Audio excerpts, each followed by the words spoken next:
Hello. Good evening, everyone. I am Oksana Tatarina, project manager at Rigetti Girls and a member of the Digital ABC team. So today we're having the last one, practical session on digital tools for Digital ABC for NGOs program. Okay, and some intro words before we step into the practical session itself. Well, as you might know, Digital ABC program is designed for non-governmental organizations from all over the world. So it consists of a series of sessions providing digital tools, different best practices, and deep insights on technology solutions that might be useful to representatives of NGOs at work and in everyday life. Well, the program itself consists of 24 sessions, which are grouped into 4 modules. The first module is about project and product management. The second is about data management and data analytics. The third module about digital tools, and the final fourth about modern technologies. So the program itself already started in September this year, and we held the last session in December last week already. Well, although the Digital ABC program was intended and was designed for the NGO representatives, so we already and we really want to spread knowledge, meaning that these practical sessions are now available for everyone.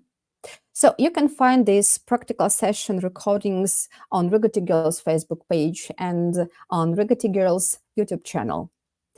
Well, a couple of more important points that I would like to share with you. We're planning to reopen registration for the program next year, the 1st of February 2024. So if for some reason you were unable to participate in the program this year, so then you will have a great opportunity to register for the program on the February 1st. So you will definitely have access to all the sessions that we have already held, as well as access to all the tests at the end of each module. So now you can follow the link on YouTube or on Facebook if you're watching this video now, and you can fill the pre-registration form for the Digital ABC program. Well, that was the information for our future participants and a bit of information for our current participants about the tests. All end-of-module tests for all modules are available at digitalabc.org webpage.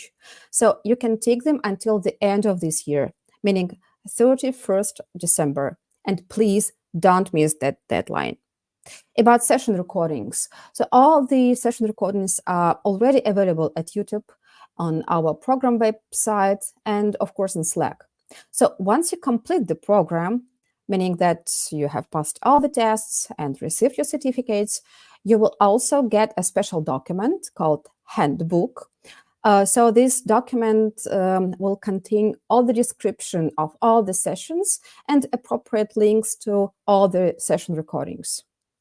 And of course, certainly, we do not have plans to delete session recordings and or restrict access to them. So as long as YouTube alive, you will have access to the materials, well, at least a couple of years. And about certificates, once again, since the deadline for taking all the tests is 31st of December this year, so we will send out certificates to participants after the deadline in the coming year. So we expect to finish sending out certificates to you until the mid of January, 13th, 14th January 2024. Okay, I've shared the information for potential participants of the program as well as for our current participants, and let's move on to our session today.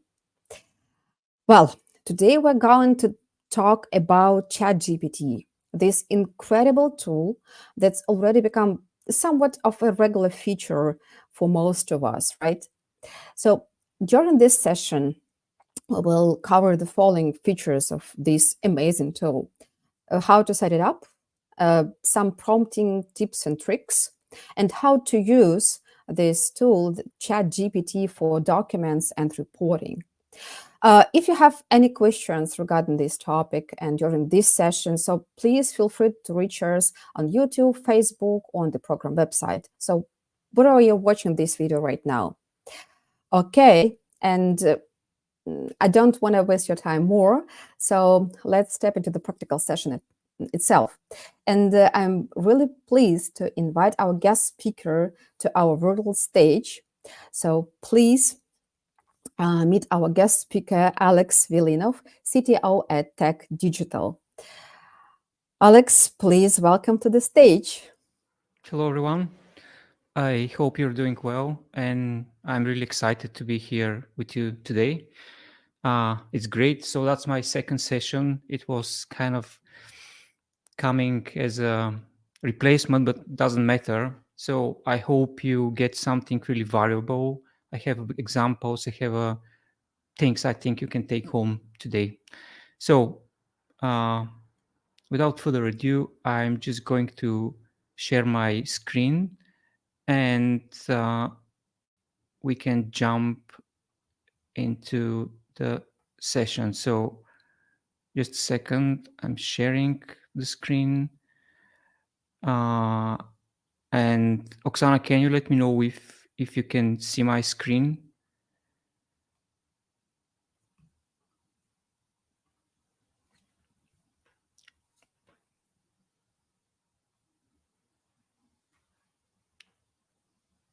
All right. I'm assuming you can see my screen. So today's session is about ChatGPT for documents and reporting. A quick agenda. So what I'm going to cover today, the first part will be a little bit about prompting, the art of prompting, how we can define out prompts to get the best results we can get from them, and how to then the second part is how to design effective prompts. Of course, some tips and tricks and hacks about the prompting. So my first part is going to be more theoretical, but there are going to be a lot of examples, practical, that you can see how you can basically upskill yourself in prompting, because that will be one skill that you're going to need in future. Doesn't matter what kind of AI tools you're using, whether it's ChatGPT or something related to images like Midjourney, etc., etc. All of these skills require prompting. Then I'm going to cover a basic text function with ChatGPT, because when we talk about documents, reporting, we talk most of the time we are doing something with text. So I have like a bunch of practical examples. You can see how basically we can manipulate, or probably manipulate is not the right word, but use the different prompting techniques to get as much as possible from the prompts and from the ChatGPT itself. And then I have a few examples. So how ChatGPT can help you with your application as NGO, and how it can help you with reporting. Of course, I have all the prompts in one document, so I'm going to provide you after that, so you don't probably need to take screenshots, etc., because I'm going to provide you with all the prompts I use, and then at the end a little bit about me and Q&A session. So let's move. The art of prompting. So first I'm going to start with a story. Probably you know that story. It's from the Bible, and it's the story about a tower of Babel or Babylon.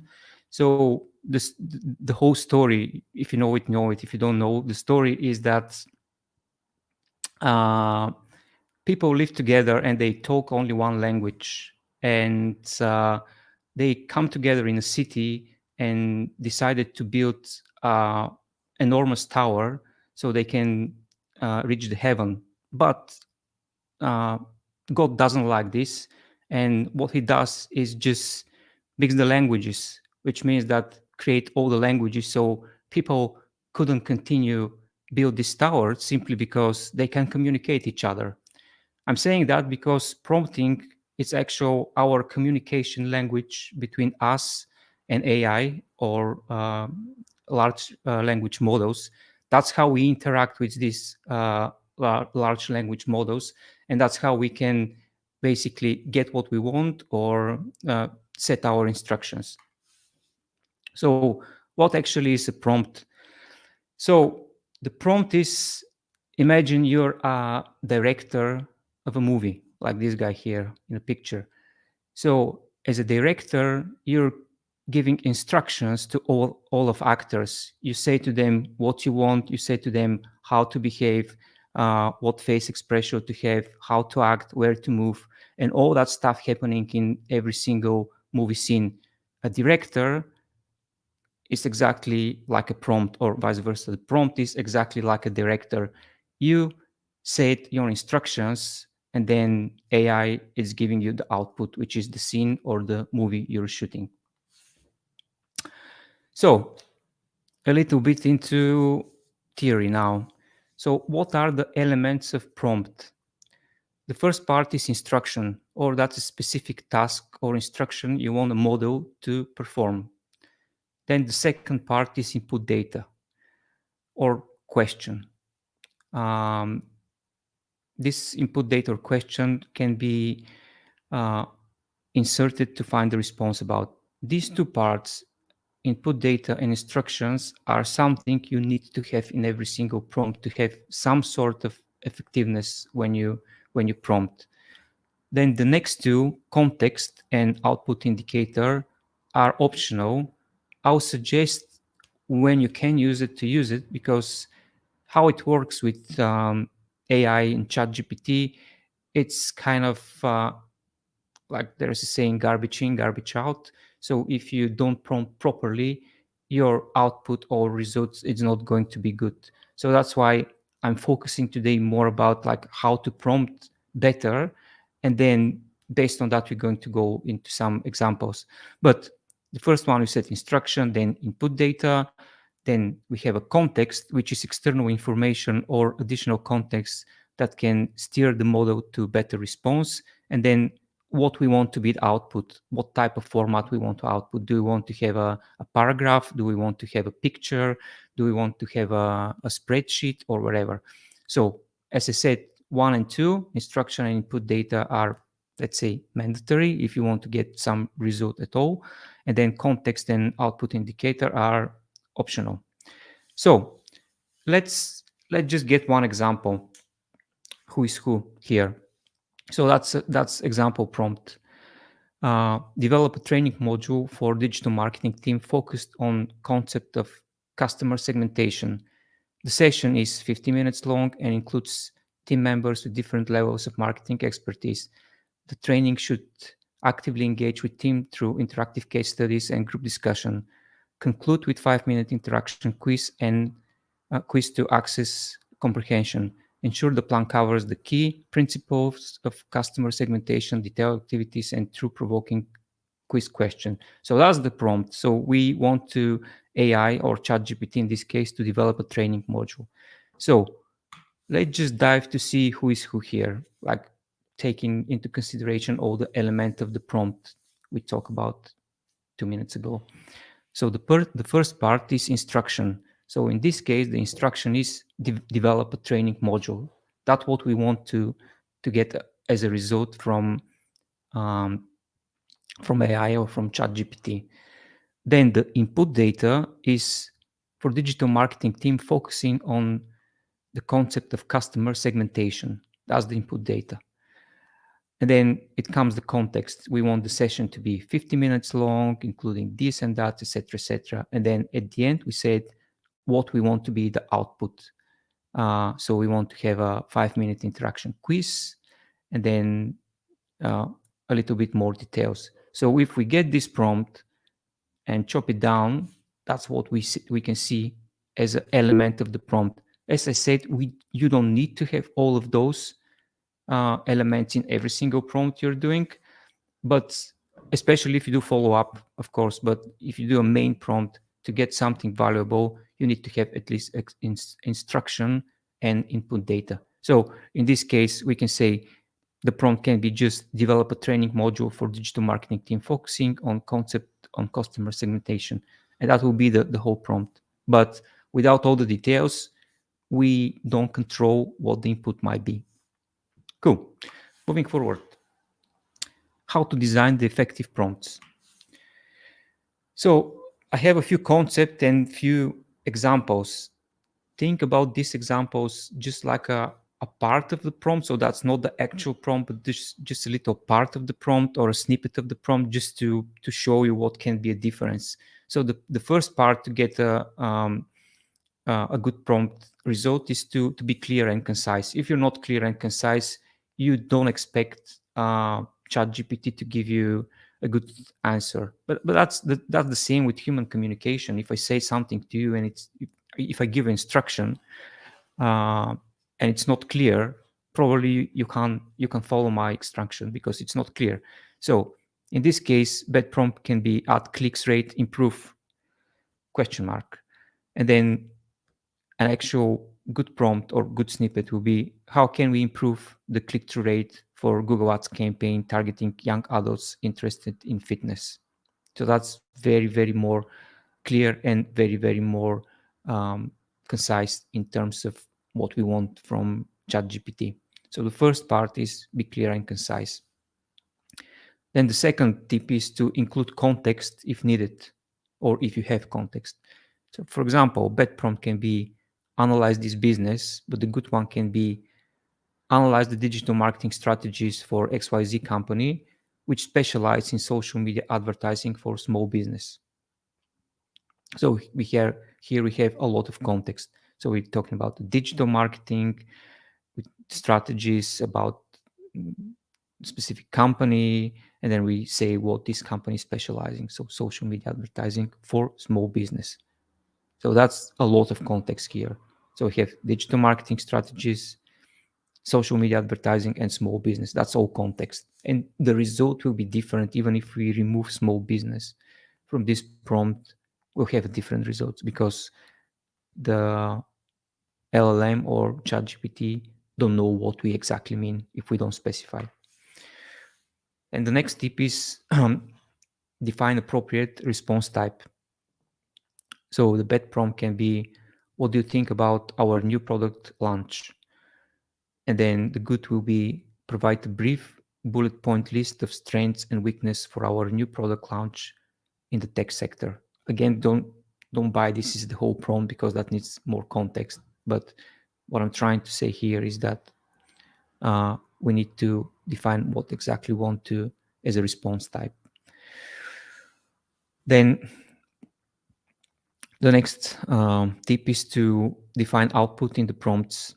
So a bad one can be describe our latest social media campaign, and then a good prompt can be describe our latest social media campaign focusing on its main themes and target audience. Conclude with brief evaluation of its potential effectiveness. So that's another example. I think you can get an idea that if we want to get something good, we need to provide something good. The other idea or concept is to provide example responses. That's really powerful because if we want something from the model, it's really easy to say, okay, that's what I want, and that's how I expect to see the result. And we have already something that is working for us, so we can say, okay, that's the output we expecting, and then the model will very well mimicking this output without even specifying too much. So in this case, the bad prompt is create a headline for our new ad campaign, And then a good prompt is create a headline for our new ad campaign, and then we give an example, which is for fitness product, unleash your potential, fitness revolution starts now. So that's an example of uh, of an ad. So we give an example and say, okay, we want something like that. Then the next tip is to be specific, descriptive, and as detailed as possible.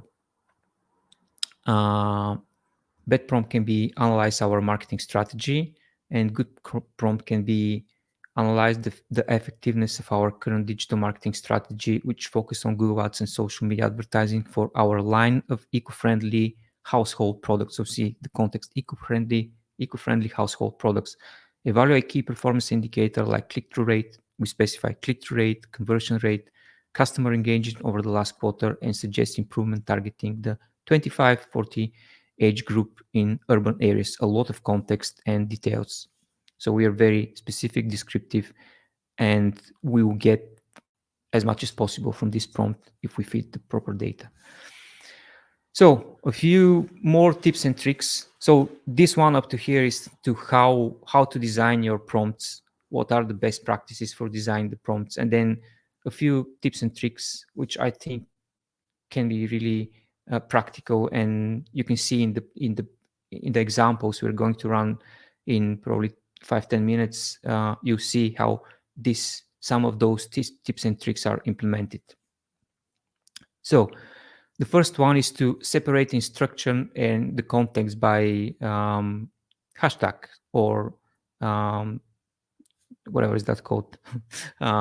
So I do that with hashtags. Why we need that? We don't need that, but sometimes we can basically trick a little bit ChatGPT, because it can understand when we start something and when we finish something, and when there's too much information. If we don't divide this information, it's really hard for the model to follow what we're trying to say. So in this case, less effective prompt will be for our new health supplement product targeting fitness enthusiasts: create a catchy social media post that highlights the benefits of the product and encourage engagement. Include a call to action at the end. And then here we can switch this a little bit. We'd say just create a catchy social media post, and then we say targeting fitness enthusiast product, new health supplement, objective, highlight benefits, encourage engagement, include call to action at the end, context: the product is natural, energy boosting supplement popular among athletes. So here you can see with the hashtag we basically divide the information or the context.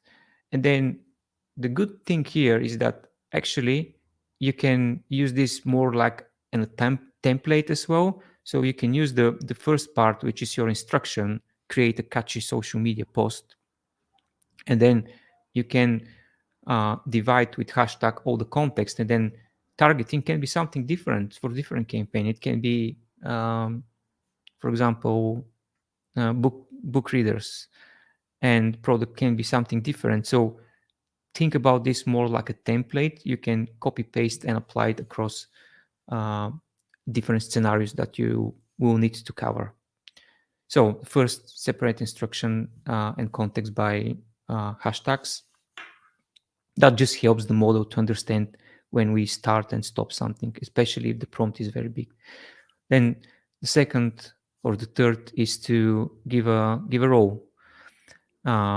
So this one I really like. Uh, Less effective prompt can be how can we increase sales, but then if we say act as a sales as a seasoned sales expert, we focus and narrow down the information ChatGPT is going to use to give us an output. So we give the ChatGPT a role, say act as a sales expert, and then say develop a strategy to increase sales, and all the context going on. So once we give this kind of uh, role, that really narrows down what ChatGPT is going to use as an information, but also it's very likely to have better results. Then the next tip is think step by step. So in this example, we can say, how do we create a successful social media marketing plan? And then the other option is to say the same marketing plan for new line of fitness apparel targeting millennials. And then we say exactly like this, use the format, repeat question, let's think step by step, give reasoning, therefore the answer is final answer. So when you do that, you not get directly the final answer, but you see what steps are ChatGPT is taking and what's the reasoning behind to give you that final answer. And then once you have that, you can say, okay, that's not correct. Can you correct it? Correct some step and then reprompt again and get something. So you can see how actually the model is thinking. If it's not thinking, it's not sentient to think, but you can see how what's the reasoning and what steps are taking one after another.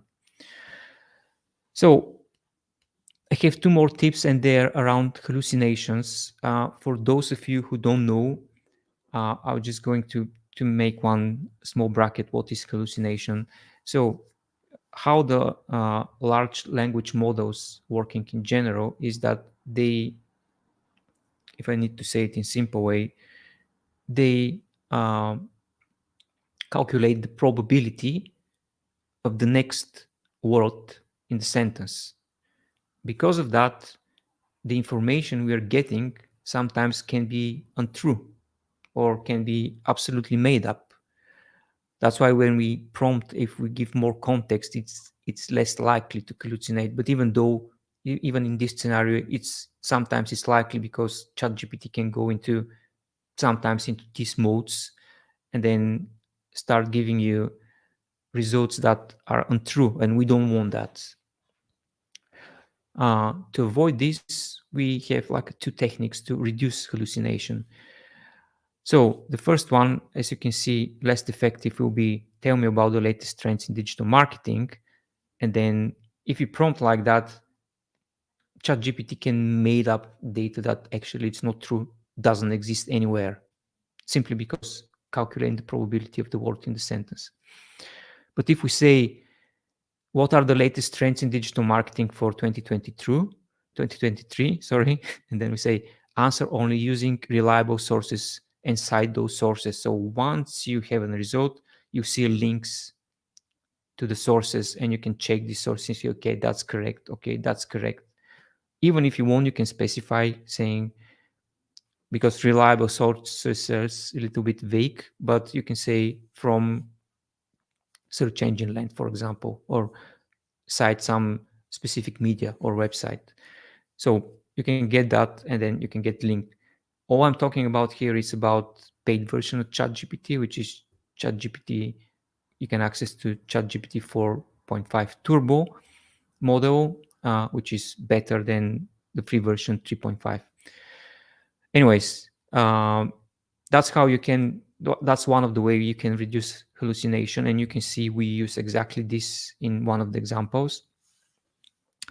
And then the other option is to clarify the problem.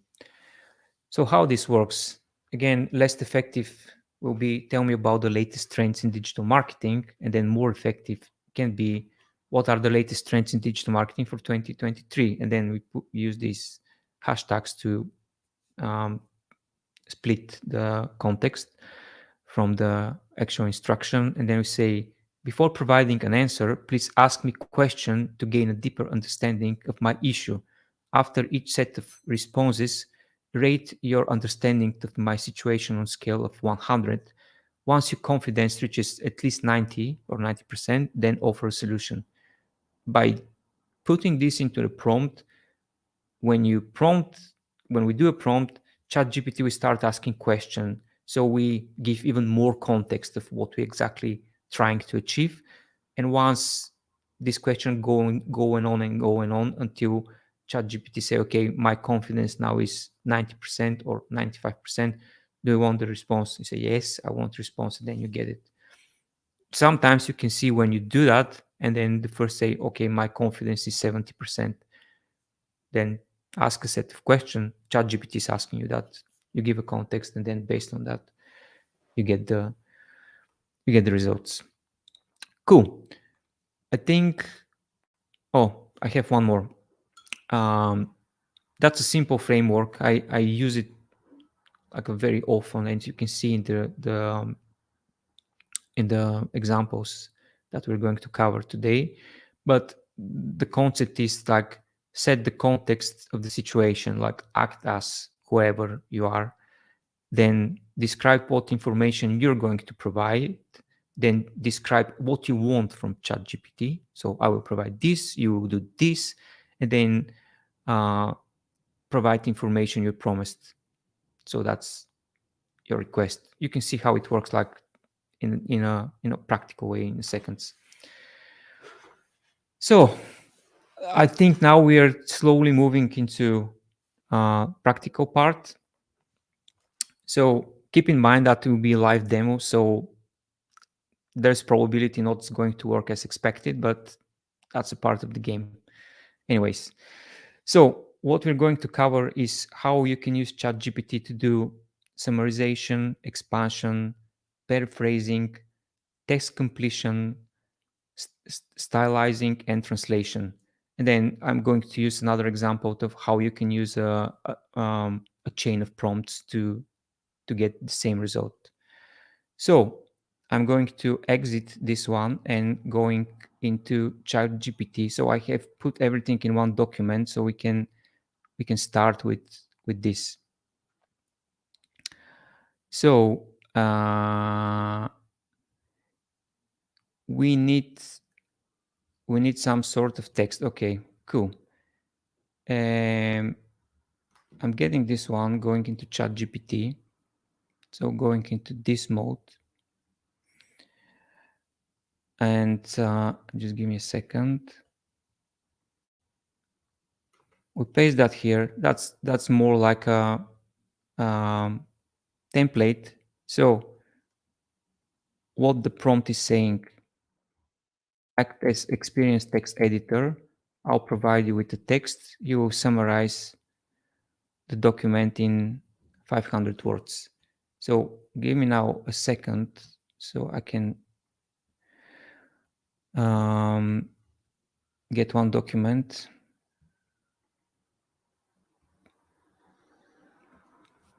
So I downloaded this to use it as example. So I'm copy the whole document. So this document is 25 pages. That's for NGO program running at the moment from European Union. So a lot of text here, as you can see. So I copy this one and I'm sorry, and paste it here. Cool. That's the whole thing. That's the whole prompt. So see here, we choose ChatGPT 4, which is the latest version. And then let's just go back again. We say act as experienced text editor. I'll provide you with text. You summarize the document or the text in 500 words. Boom. So let's wait to see what we're going to get.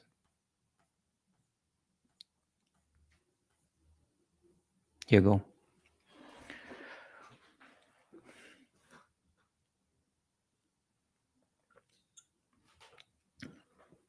When you can use this technique, of course, it's you're dealing with a lot of text-heavy documents.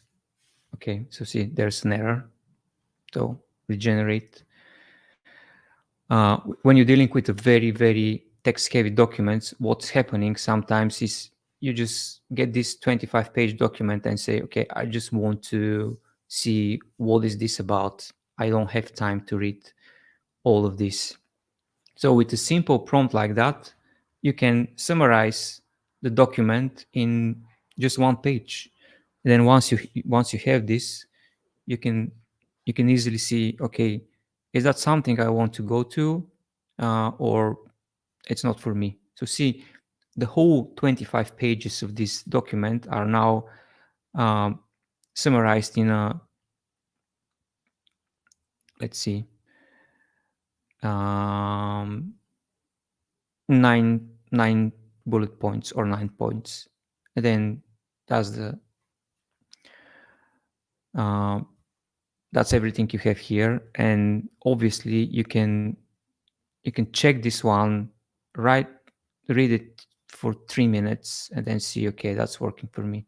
So you can see how powerful this kind of technique can be to give you like a quick access to big text documents. But there's another option. What we can do is to like the same problem with a different approach. Let's say I'm going to copy this, but we not what we're going to do now is we're going to upload the actual document. So I'm going to start a new prompt here. I'm starting a new prompt because I want to be sure that the information of the chat is not taken into consideration. So we're starting from scratch. So what I say here is, again, act as experienced text editor. I'll provide you with a document and topics I would like to extract from the document. You will summarize based on these topics provided. Again, think about this more like a template. So I said, summarize the document in 100 words. I want to have more information about requirements, dates for application, action plans for applicant, or you can put more and more of this, whatever you need. And what I'm going to do here, click this paper click and upload the actual document. Cool. Here you go. It's ready. So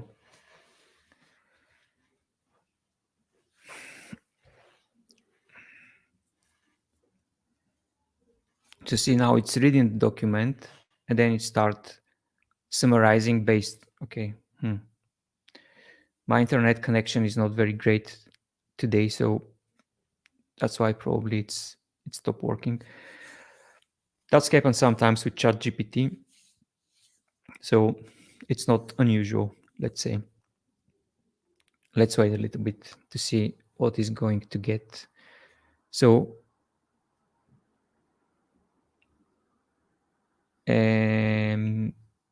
no, we're not happy with the results. Can we run it once again? Let's see how it works.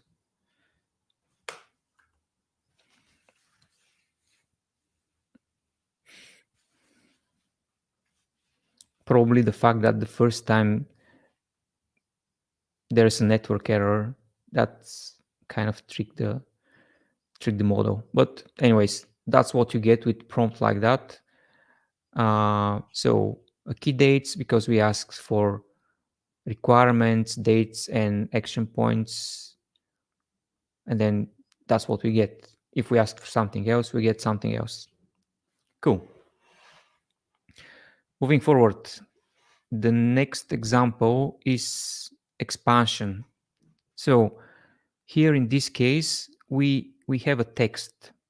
That's a random text, and we provide this as an input text, and we want to expand this text with 3 more paragraphs.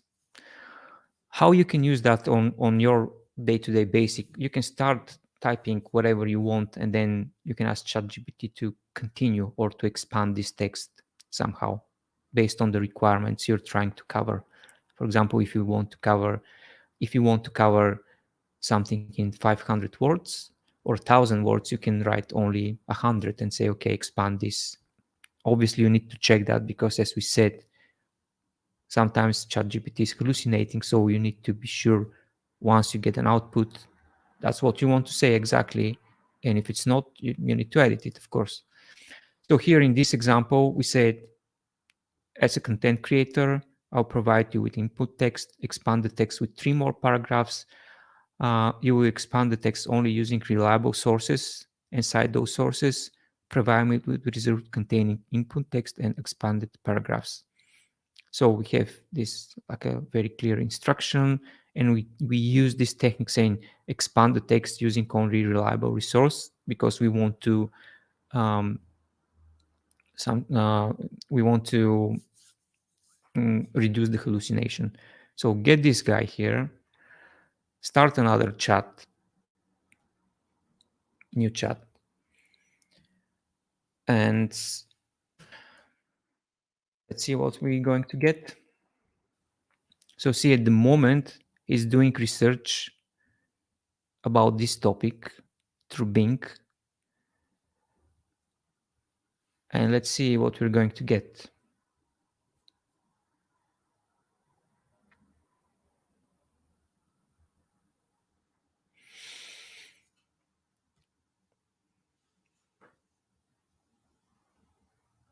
So see, we ask for the resources. So here you can see the links to all of these websites. We can click in a second.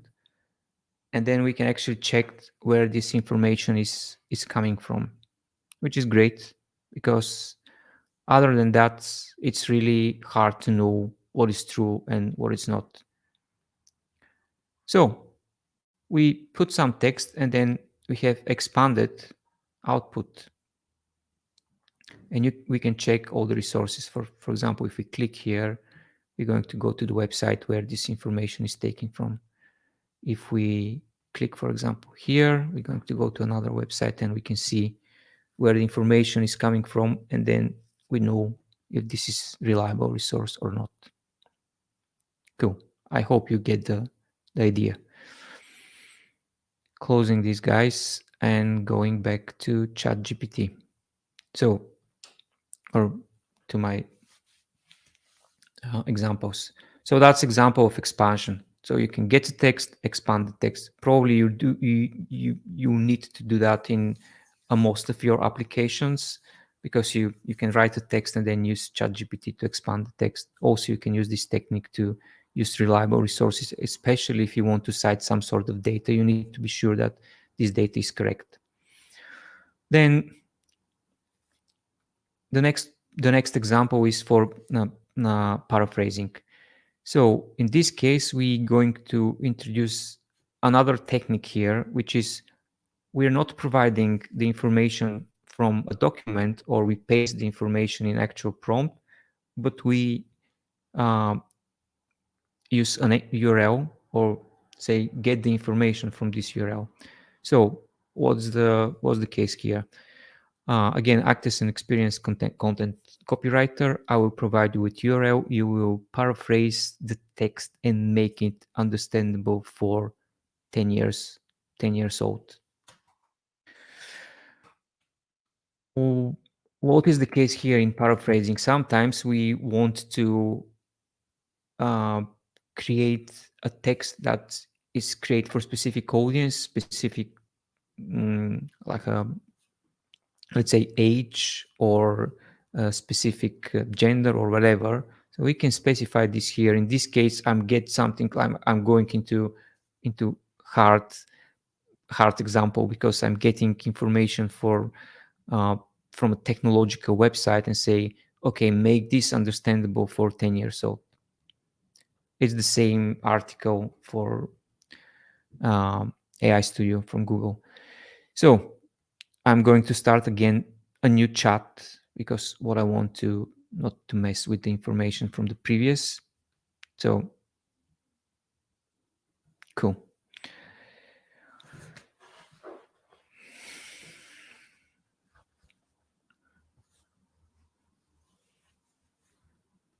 So now it's checking the information from the website, and then it summarize it and make it, paraphrase it to be understandable in like a language that can be understood from 10 years old. You can do something different. You can say something else, like understandable for older people. So like all the technical terms, all the acronyms and things like that, we're going to be removed and explained in a way that can be understood by this group.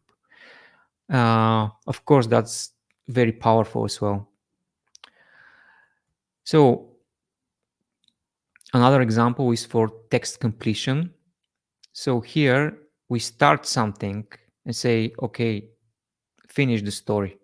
In our case, we'll say act as a science fiction writer, science fiction, there's a type, of course, fiction, you see, fiction writer. I'll provide you with the text that way. You complete the text in a full 1,000-word engaging story. So, and I start something here in 2035, blah, blah, blah, blah, blah, and say, okay, complete the story, complete the text. If we give more kind of context of this one, we'll get a better result, because you can have, you say, okay, the plot goes that and this and that direction. I want this to happen. So the model is going to follow your instruction. But let's just go vague here and see what we're going to get. Again, starting new chat.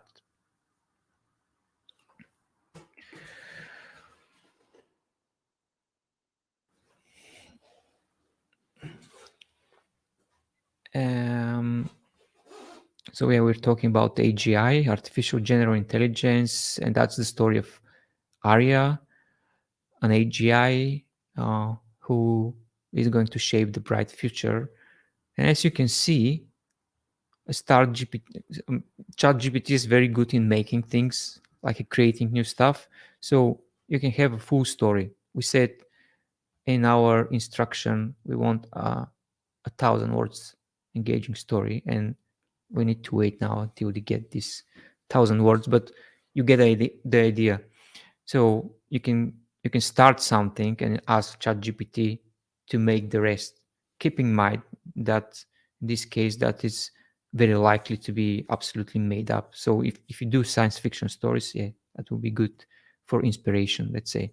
Don't expect ChatGPT to write your book.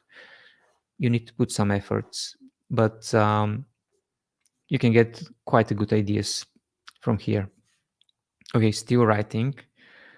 As I said, you're going to have this prompt, so you can test it by yourself or use it in different examples and see what is working for you, what is not working.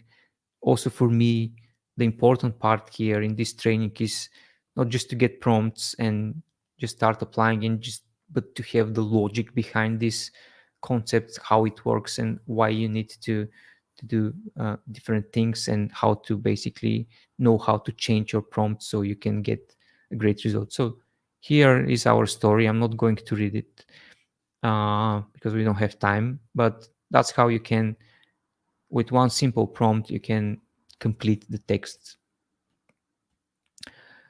Then the next example is to apply style. Again, we're going to provide the text. This is part of the text we have, and say you're going to rewrite it in the style of Terry Pratchett. So let's see how it works. Here you go. Starting new. I think I have one example how you can apply all of this technique one after another in one single ChatGPT chat.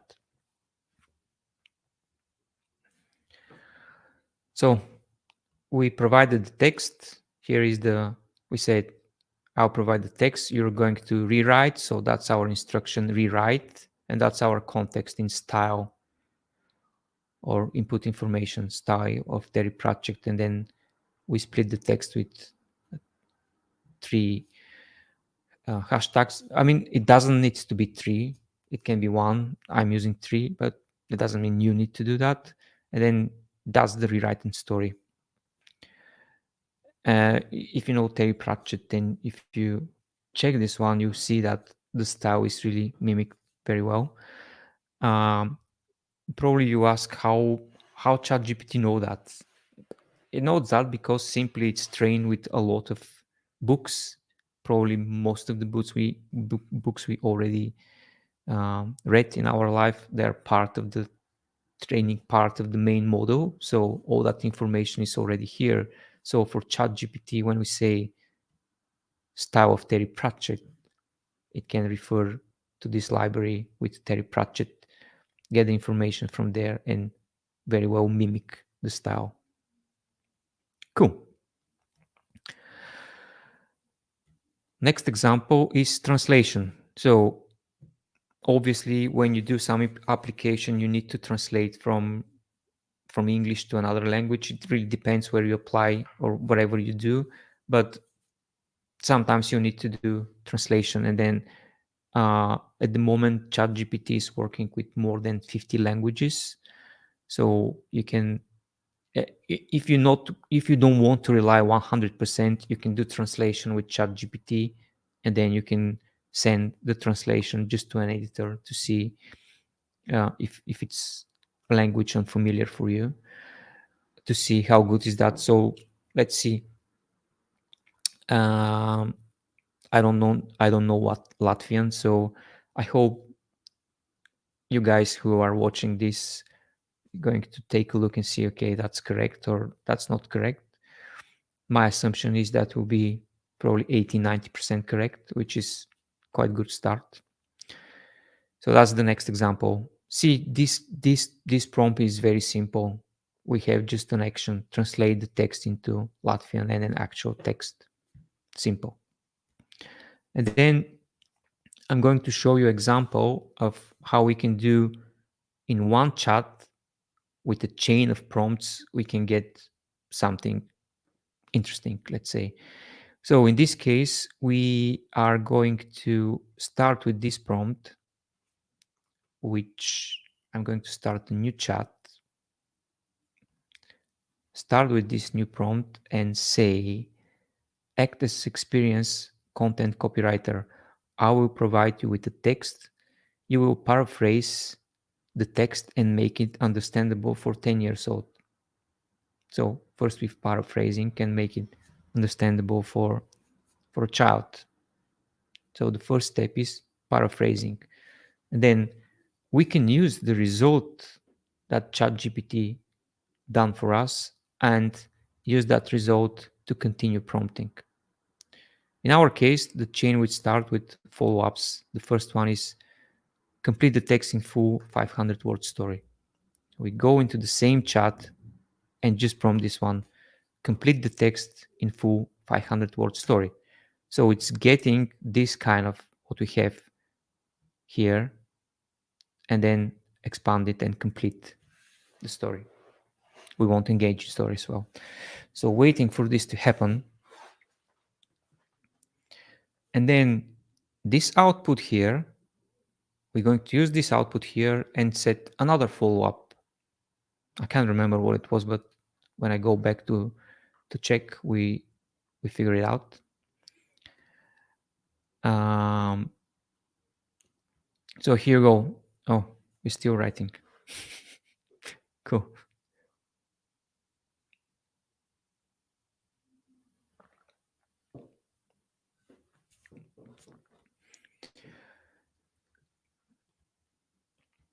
So that's the expanded story. Still waiting here.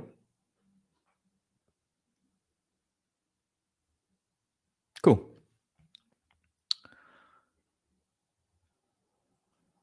Then we say, I want you to rewrite this story in the style of Exupery, this French author.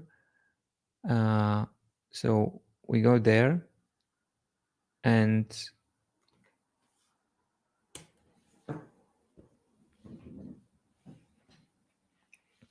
so what we've done till now, we have a short text, we create this text to be understandable for 10 years old, then we expanded the text to 500 words, and then we say, now apply the style of Exupery, and then we're waiting now for this to happen.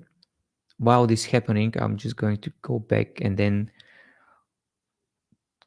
take the next one, which is a little bit far away from what we're doing, but I just want to give another example of how you can use one chat and create everything you need. So the next is to create illustration of this one. So that's how actually ChatGPT works with this multimodality. So we don't manipulate, or we don't work only with text, but we can create pictures. For now, there will be, in very, very near future, there will be audio. Probably there will be something else, video as well. There's different software for that, but for this example, now the story is rewritten, and I'm not sure how good is that, but that's just an example. And then we say here, create an engaging children book illustration based on the story, make it in a Pixar style. And let's see what we're going to get. So see, now ChatGPT is creating an image, and here you go. We're going to have an image to this story. This image should be in a Pixar style and probably will resonate very well with the younger generation, with 10 years old. These are just examples. I think my idea is to provide you examples and you can apply in your own context. I just want to show you what you can do. So here you go. That's the image created by ChatGPT for Aria. If you want to go deeper into that, probably ChatGPT is not the tool. Midjourney can do way better. Again, the same principles of prompting. In Midjourney, you create image from text. So again, you follow all the principles we already talked about, the prompting in Midjourney as well. And then finally, I want to translate the story to Latvian. So here you go, a final prompt in this chain. So if we go there, we started with this and then we added another prompt, and then we basically, what we've done is to see this. Now it's not working, as you can see. So fail. Let's see how we can fix it. We need to probably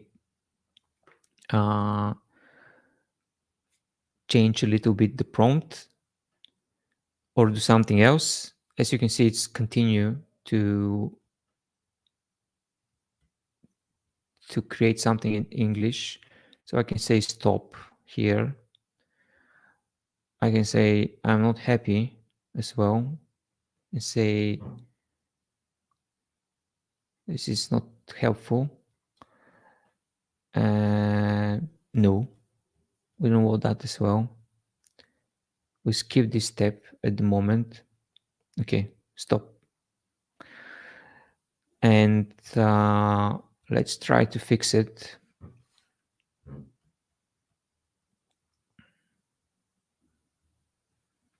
One way to fix it, we can copy. It's going to work. Copy this as it is and say, copy the story and say,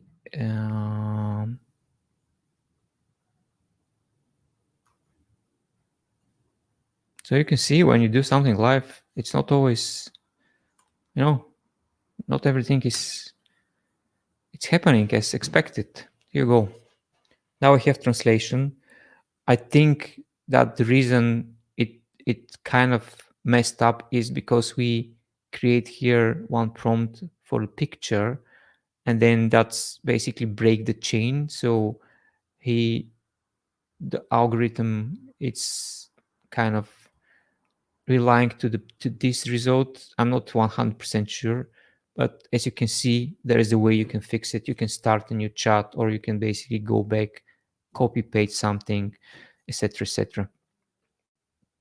So the idea here is that we can use a chain of prompts to get the output. So you probably can get that with one prompt, but it will be more complex, and it's very likely that the algorithm is going to kind of messed up somewhere on a way, because sometimes we as people are not very good in instruction. So instructions should be very good. You can make it for sure, but you need to experiment a lot until you get the right prompt to task like that. That's why sometimes it's easier to start from somewhere and then just add another layers or add additional follow-ups so you can get to the final result. Anyway, that's in Latvian. I hope it's good. If it's not, that's what we have from ChatGPT. Cool. So going back to my slides, let me see what I have here. So we covered this kind of in this live demo, these techniques when we talk about dealing with text, like summarizing, expansion, paraphrasing, text completion, stylization, and translation. And then we run into another example of prompting chain, where we can get something and add another prompt after prompt until we get the result we need. Or it's not, you can get something from one stage of this prompting, copy and paste it somewhere, then continue until you get something else. Anyways, you get an idea. So the next thing I have here is like how ChatGPT can help you with application and with reporting. And we talk a little bit about streamlining your communication. So going back to my document and let me see what I have here. So we're going to run to a hypothetical scenario. Let's say you need to fill a questionnaire application and you need at least 500 words for each question. So imagine that's online application. You're applying for a grant, and then you have 10 questions. And then in these 10 questions, you need to fill a text of 500 words for each of those. So what we can do here, I created a prompt, and let me copy, paste it in ChatGPT. We start a new chat here. And we are going to see what is this. So we say act as NGO organization director. You will help me with the document application. I'll provide you with the questions, topics to cover, output length, and language style. Answer only using reliable sources and cite those sources. So again, we use this technique to avoid hallucination. And then that's a fictional question. Why do you want to carry this project? Please describe the issues and needs you want to address and your project objectives. And then that's completely made up. So I made it up just to make an example. But in answer of this question, we want to cover IT workforce shortage in Latvia, increased demands versus slow growth in IT professionals, factors influencing career choices in IT, targeting audience, young adults 20 plus years, importance of practical example workshops, focus on exploring young adults in STEAM and game development, project objective and benefits. I want output 500 words, and I want language style to be formal, detailed, and relying on facts. Cool. Let's see what we're going to get.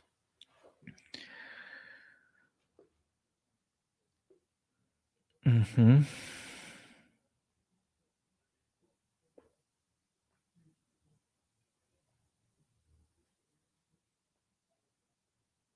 So once you get this, obviously we say we want to cover this topic, but once you get the result, I'll suggest you read that very carefully and have a think of few things. The first one is that information correct?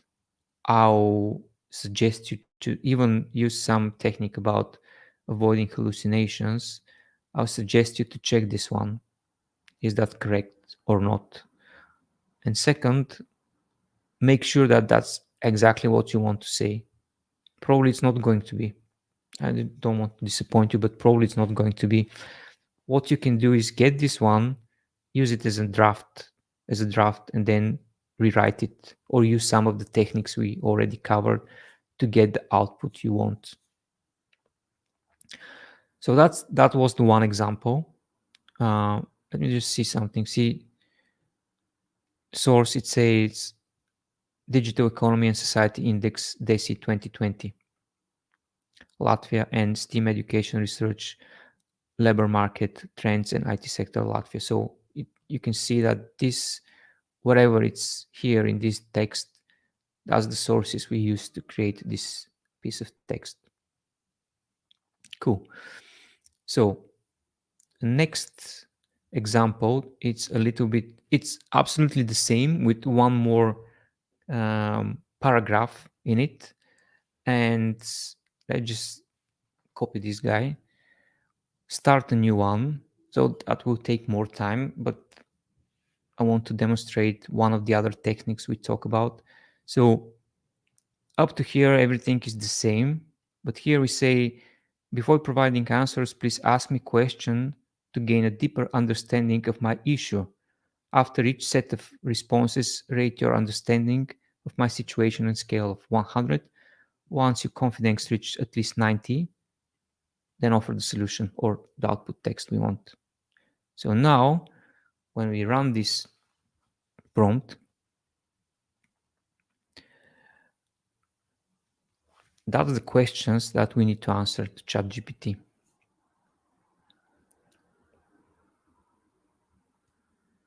So let's try to see what we can do, improvising here. So see, based on that prompt at the moment, the understanding is 60 by 100. So let's try to answer. We're going to make up something just to answer to see. So specific objectives. Can you elaborate the specific objectives of your project? For example, are you aiming to increase the number of young adults entering the IT workforce, or is there particular aspects of IT? We say increase the number of young adults. Let's say that may not be exactly, but just for the sake of the example, target audience details. Who exactly are the young adults you're targeting? Are they university students, recently graduated, on individuals considering career change? Let's go with this one. Career change. Current landscape. Do you have any specific data or trends about IT workforce shortage in Latvia, or the growth rate of IT professional in the region? I'll say no. If you have, you can provide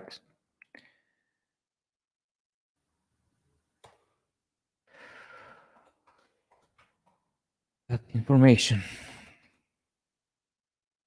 And interventions in mind, what kind of practical examples and workshops do you plan to offer? Are there specific skills or technology you're focusing on?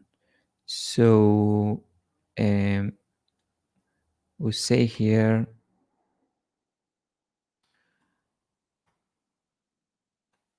workshops. Case doesn't matter anyways, for your information. Workshops. What was the question for practical examples? Workshops do you plan to offer? Okay, I'll say 30 minutes online sessions, for example. And project impact. How do you envision the project impact to young adults? Okay, how do I envision? Say,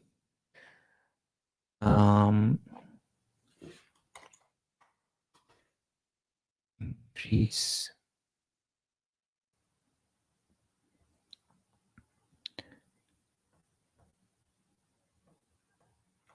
let's say something like that's very vague by 10%.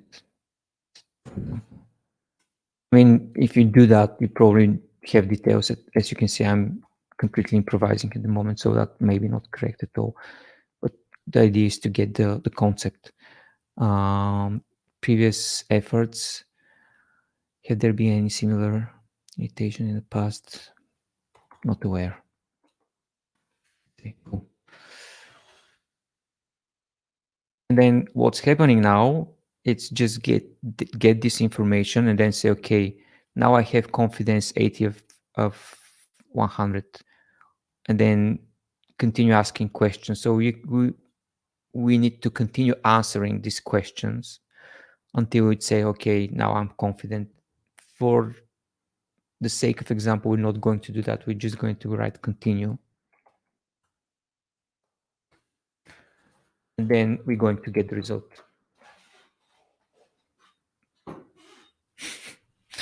So that was strange. So we say continue and say, okay, I'm now 90% confident, which is not correct. But anyways, it's creating this document or answering this question for your application based on what we already provided as a context.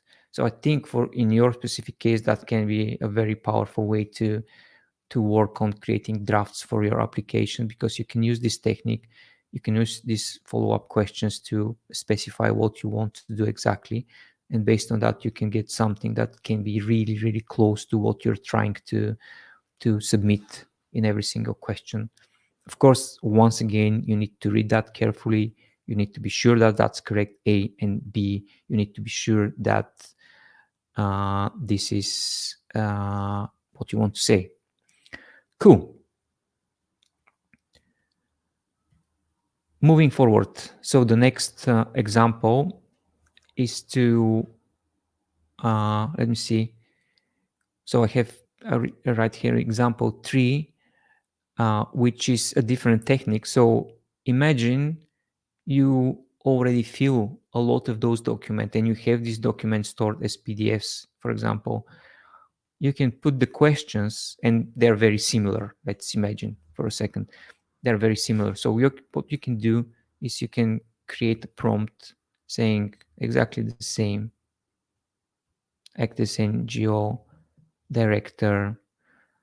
Help me with application. I'll provide you with documents and questions. Then you list all the questions in the new application. Then you upload a document with applications you've already done. It can be one, it can be multiple documents. So the algorithm is going to use this data as well to create the answers. One important thing here, which you need to know. When you upload this data, that data can be used for training of ChatGPT. So the question here is, before you upload it, do you want this data to be used as a training? So that's kind of a safety part of the game.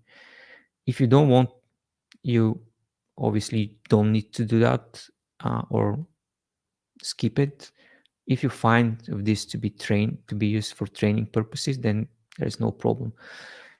I'm saying this because when we talk about the sensitive data or a data that have some sort of secrets, let's say company secrets, it's better not to be uploaded to ChatGPT, because we actually don't know how ChatGPT is using this data. That's why we need to kind of protect somehow.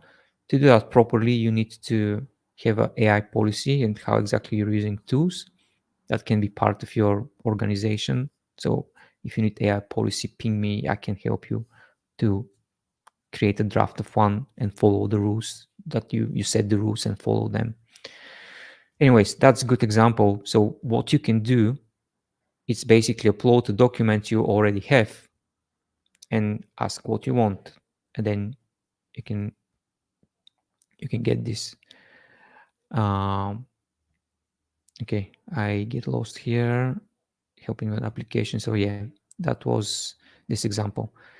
You can upload your documents and then I'll just provide the questions that needs to be answered, and you can get, I don't have documents so that I can't demonstrate how it works, but you get an idea. Upload the documents from your computer, create a new prompt, and then that's it. So a final bit here, I think, is help with reporting. So I have here something which is kind of very long. I'm going to explain how it works first, and then we're going to run it through ChatGPT. So what I created here is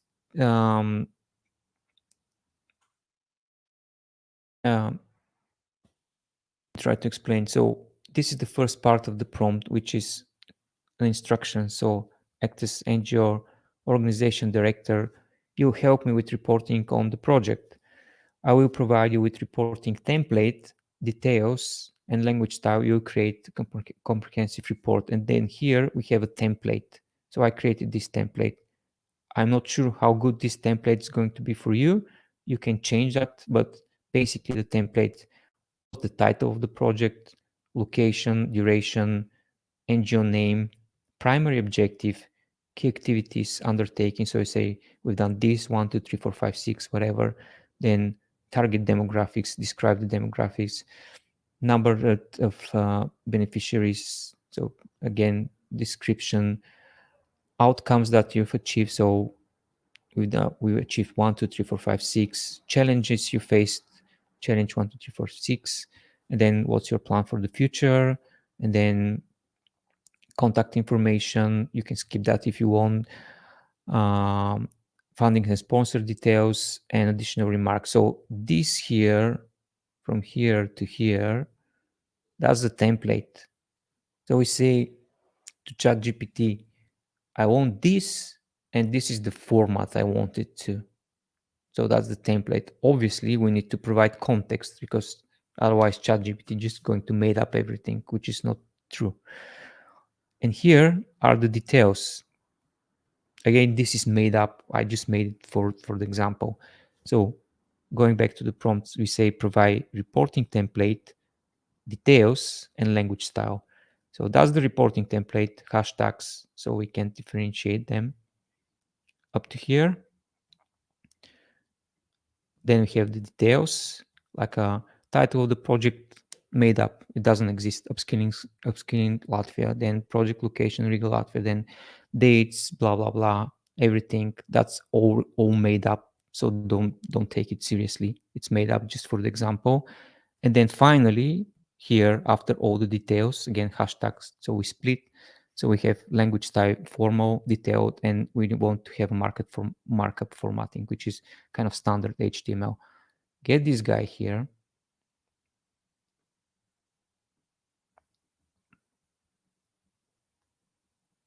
That's a big prompt.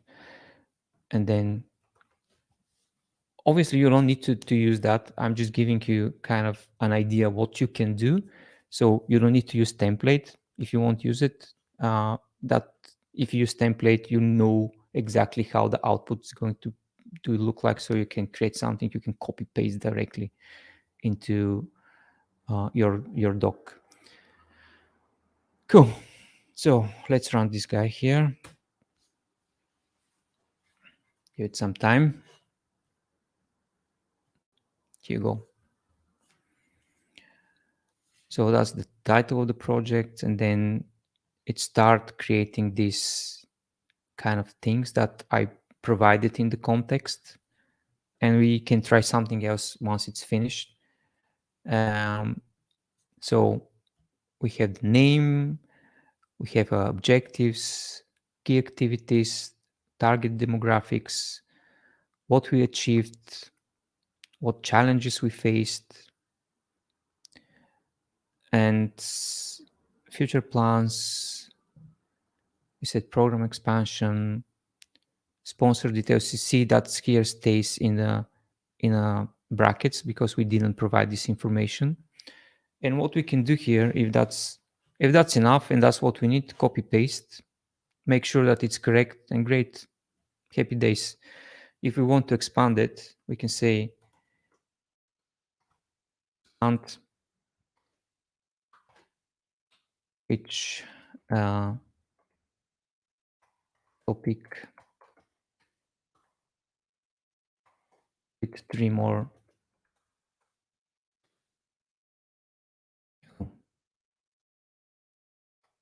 sentences.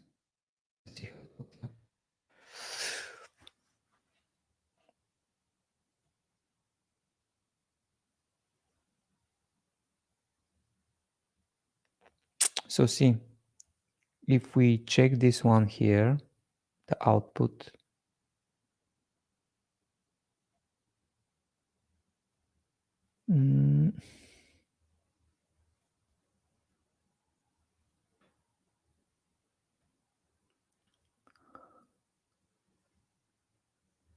So here we, in the context, we provided this one like a main topics. We said that was the main topics of the workshops. And then what actually is doing now, it's expanding on each of these. So we can get this copy paste and put it here in the text. But that's the idea, that you can, with additional prompt, you can get some more information on expand every of those texts. We can, let's try something else. And each and more sentences. I'm not sure that's going to work, but let's see. Yeah, that's what you do. So here, if you check this, see key activities undertaken and say organizing 12 workshops. These workshops were designed to introduce independent participants understanding of AI technologies and their application. And then if we go there, the same thing, and it's expanded. If you need that, of course. So that's how it works. I'm going back to my slides. That's the end of the live demo. I'm going to cover a few more kind of ideas, which I don't have prompts, but generally speaking, what you can do with ChatGPT to help your communication. So you can create templates for your emails.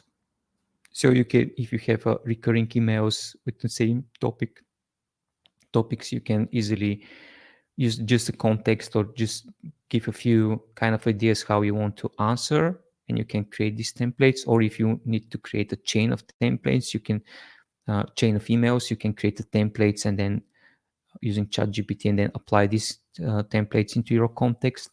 The other thing you can do is um, you can do summarization technique to create the minutes of meeting. For example, you go into a call, you have a meeting, and then after the meeting, you want to have everything you want into send over to whoever you talk to as an outcome of this meeting. So you can use ChatGPT to help you create a minutes of meeting template, and then use that template in your communication. How you can do that? There's a few different ways. The one is to, if you use Google Drive, not Google Drive. So if you use Google Workplace, you can enable AI Duet, I think it's called, and that's the baked function in Google. So you can basically go into Google Meet and directly transcribe the meeting. So you have a text, and then based on that text, you can apply a simple prompt directly into Google Drive, into Google Doc, and then you can get the minutes of meeting. You can copy paste and send it to whoever you're communicating, or you can use, there's, I think, one application called Author, which is the one that can be um, you can buy it and you can work. It works with Google, it works with Zoom and all the like online platforms. So it directly uh, transcribed your call and or your meeting, and then you can use that, paste it into ChatGPT, and create the minutes of meeting. Again, you need to be sure that there is no sensitive information, because if there is, we don't know how this information is used for training the models. And um, let me see what I have. So finally, a little bit about me. Um, Before the end of this session. So the best way to get in contact with me is on LinkedIn. So you can scan the code, and that's my LinkedIn profile. You can connect with me if you have any questions or whatever related to AI, ChatGPT, marketing as well. You can ask me directly there. And the other thing is that I'm the owner of these two groups. One is ChatGPT in marketing, because that's my expertise, and the other is um, custom GPTs. So that's the two groups. You can join these groups if you want, and there is a lot of discussion about between with the group members, and there's like a lot of stuff you can learn from this one. Apart from that, if I want to describe myself like briefly, I'll say that I'm a long time learner and dreamer.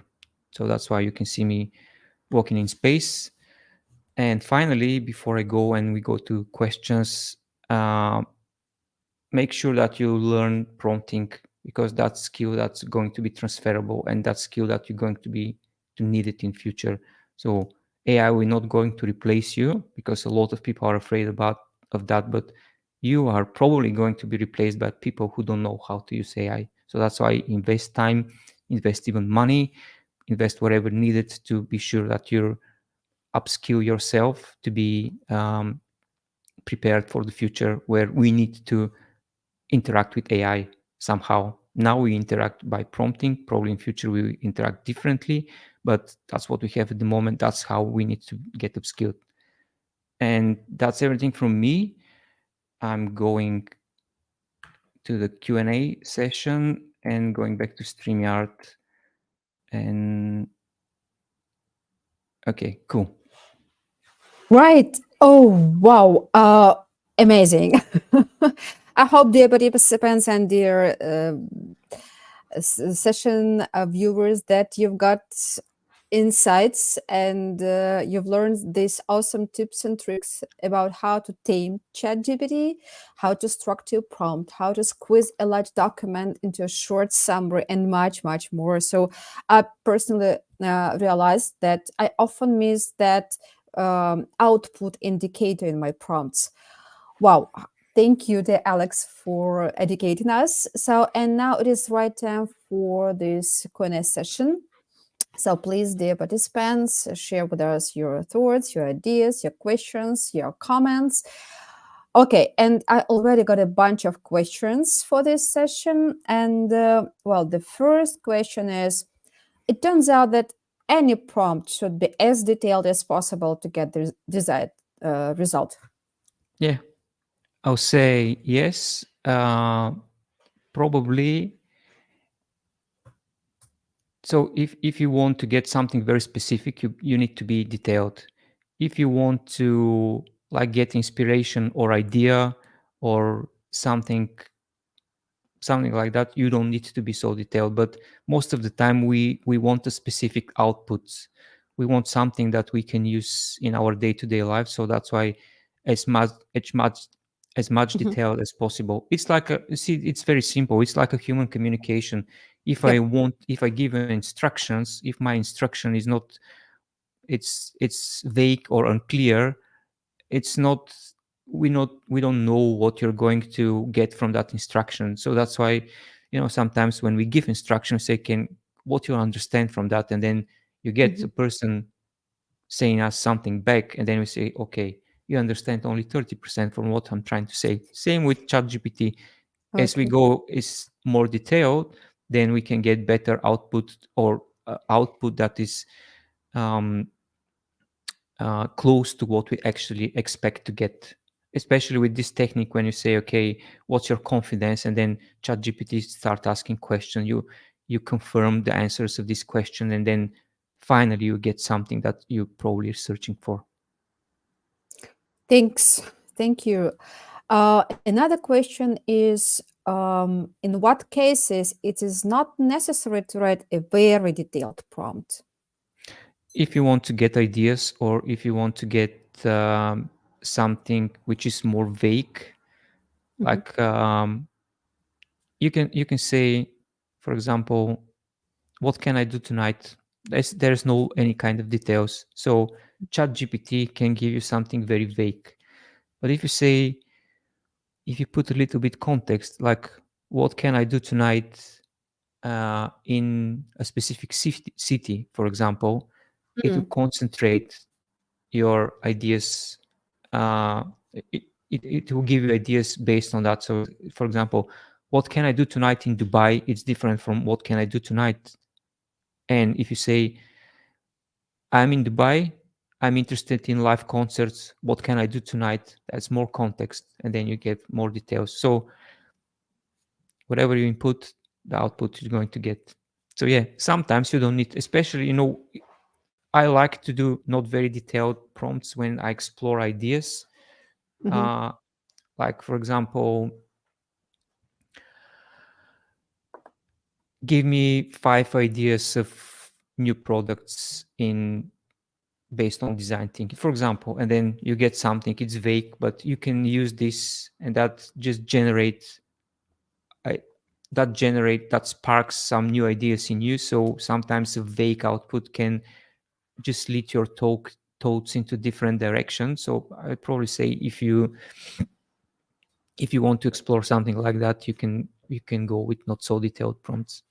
Yeah, so just to have as a starting point of something and Yeah. then go further into further details. Okay, thank you. Well, another question is how much difference in results will be there if I use ChatGPT 3, 3.5, or 4? hmm So there's a big difference. So ChatGPT 4, it's way better compared with ChatGPT as a model. Also, if you use ChatGPT 4, so first thing is the data that is used for ChatGPT 3.5, it's dated up to 2020 or 2021, I think April 2021. The Mhm. data that is used for ChatGPT 4, now it's updated to March 2023. So you have more recent data into this model. As the first thing. The second thing, ChatGPT 4 have an access to internet, which means that you can Oh, prompt about something that is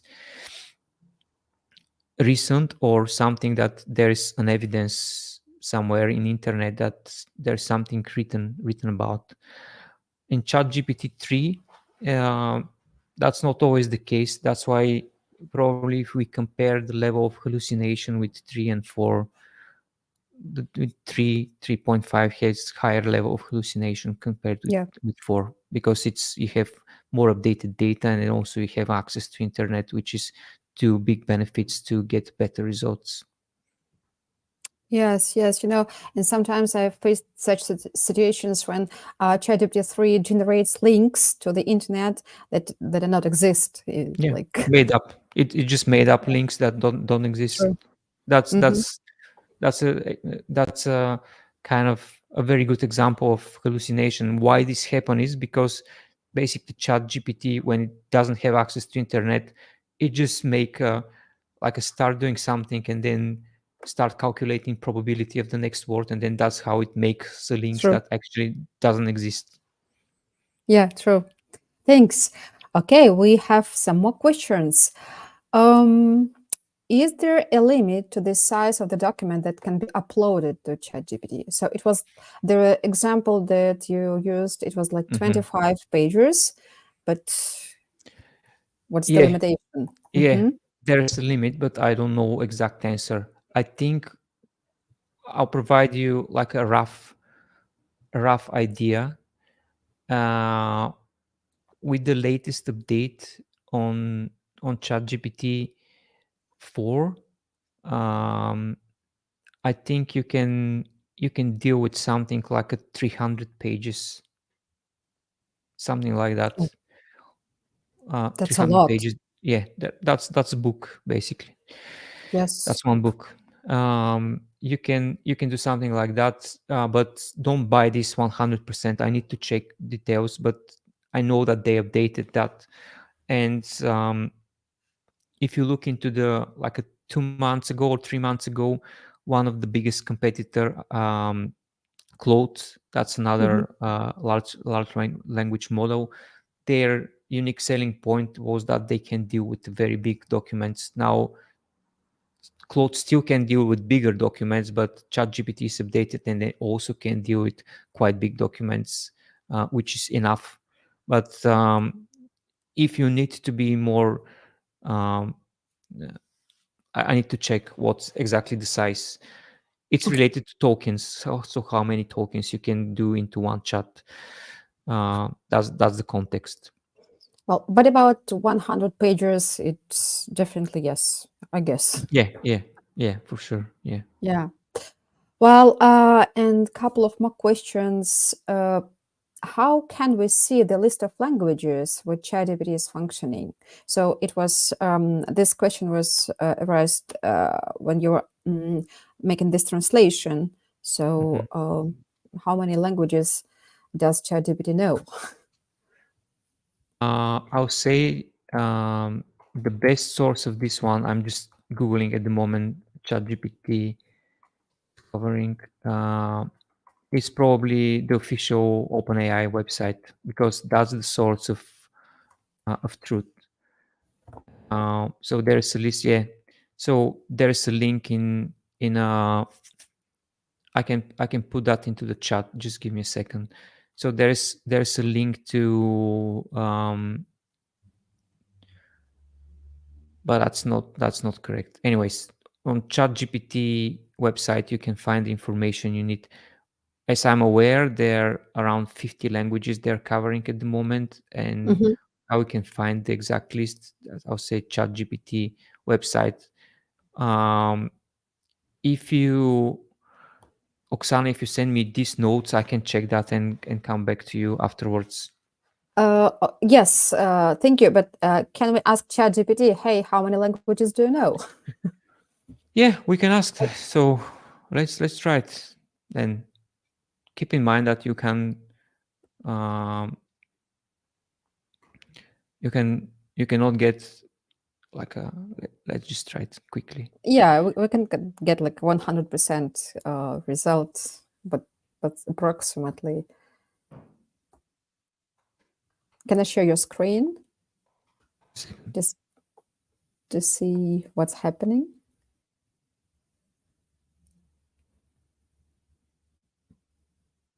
Yeah, sure, just a second.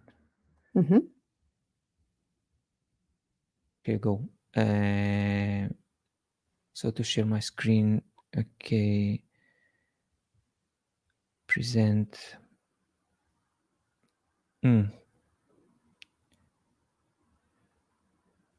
Can okay, present, share screen, entire screen. Here go. I think you need to put me Yep. into the Mm-hmm. screen. Yep. So here go. So that's I just asked, and then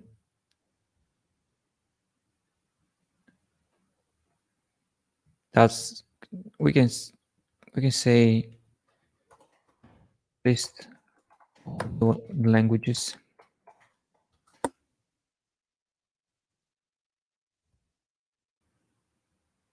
No, it's not very helpful. Yeah, let's see. Mm-hmm. Here you go. Oh, wow.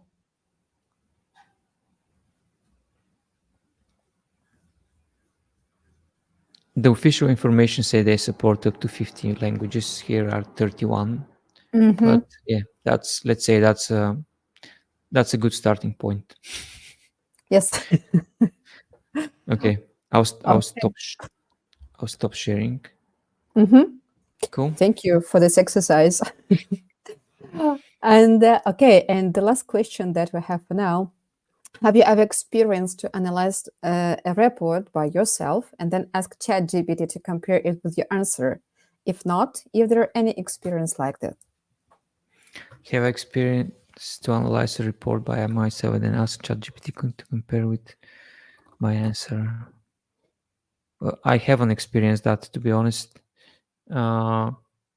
Most probably I'll do now is to sit down and write the prompt and then source the initial data if it's not, and then if this data is sensitive, I'm going to anonymize it first, then upload it into ChatGPT, create a prompt and ask for insights and analysis. That's what probably I'm going to do now if I need to do, but I never faced to compare. If I go into my answer, I don't need to compare it, to be honest, with ChatGPT, but it's a good exercise to see kind of a validation of what you think and what the AI thinks, whatever it's not thinking. But anyways, yeah, it's a good exercise. Yes. Okay, that was the last question. And I would like to say thank you for your comments and for answering questions and for the session itself. Maybe perhaps you have some inspiring final words for our participants on today's session. Yeah, okay. So I think from inspirational point of view, I'll say don't be afraid by AI, because we as people are shaping how we're going to use this new technology, because this is a technology. This technology is going to be regulated for sure, one way or another. We're in very early stages, but what I'll suggest you to embrace this new technology rather than refuse to use it, because sooner there'll be more people using it, and then you're not going to be competitive if you're not part of this game. But that's not the most important part if you're part of this game. But if not, but make sure that you invest some time to figure out what's your relationship with AI, basically, to see, do I really like it or do I really don't love it at all. Once you figure out what's your relationship, go to the path that your heart said. But probably it's better to like it, because that's the future we're going to face very, very soon. Yes, that's true. Thank you for these words. And thank you, Alex, so much for this truly inspiring, insightful, and fruitful session that we had today. Thanks for sharing these great hacks for ChatGPT. Well, this is your second session for Digital ABC program, and it was also really, really great. Thank you for that. I No, sincerely believe that, well, many of our participants today, and also those who will be watching this session in recording, so have found a lot of insights. And I hope that they will start using ChatGPT more effectively. Well, from the bottom of my heart, I thank you once again for joining us today and leading thank this you. practical session for us. It was a great pleasure to follow your experience today. Um, Thank you very much, Oksana. Thank you very much. Okay, and of course, thanks to all of the participants who joined our live session. And thank you for questions and thank you for comments. And sure, definitely thanks to everyone who will be watching this session in recording. And well, thanks again to Alex for being our guest, great speaker today. Thank you so much. Bye bye, everyone. Okay, and some final words. Once again, quick reminder for Digital ABC program participants. Okay, please keep in mind that the deadline for all program tests is 31st of December, the last day of this year. Okay, I hope that you will not be completing the tests on Christmas Day or New Year's Eve. So please plan your time to meet the deadline. Again, as I mentioned in the very beginning of the session, starting from 1st February 2024, we will reopen the program to everyone. Meaning that you will have access to recordings and of all the sessions and all the tests at the end of each module. So once you have successfully passed all the tests, you will also be able to get a program certificate. And we will also be preparing new practical sessions for you. So you will definitely have the opportunity to join the online session with our experts too. And well, good news, pre-registration is now available. So there is a link to the pre-registration form in the description of today's session on Facebook and on YouTube both. So you can sign up right now for the new batch of the program in 2024.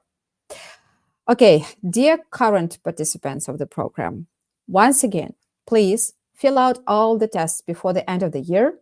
Then expect your certificates in mid-January 2024 and enjoy the recorded sessions, whatever it suits you. Well, I guess this is all from me today. This practical session was the final one for this program. And as the holidays are approaching, from the bottom of my heart, And from the whole Digital ABC team, I wish you Merry Christmas and a Happy New Year. We wish you all happiness in the world. Good luck and see you.